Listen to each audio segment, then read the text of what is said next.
বিচ্ছেদ মানে সব সময় বিদায় বলা নয়। অনেক সময় মানুষ চুপচাপ সরে যায়। একদিন কথা কথার জায়গায় নীরবতায় বসে, হাসির জায়গায় জমে ওঠে অচেনা দূরত্ব। আমিও বুঝেছিলাম তুমি বদলে গেছো, তবু ধরে রেখেছিলাম আমাদের এই সম্পর্ক নিজের কাঁধে, নিস্তব্ধ বোঝার মতো।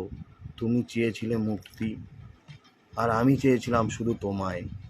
শেষমেশ সম্পর্কটা এমন হয়ে দাঁড়িয়েছিল, দুজনের মাঝখানে একজন চলে যেতে চায় আর একজন চোখ বন্ধ করে তাকে ধরে রাখতে চায়। আজ আমরা হয়তো একসাথে থাকবো না, কিন্তু এটা মনে রেখো, আমি তোমার আছি, তোমারই থাকবো।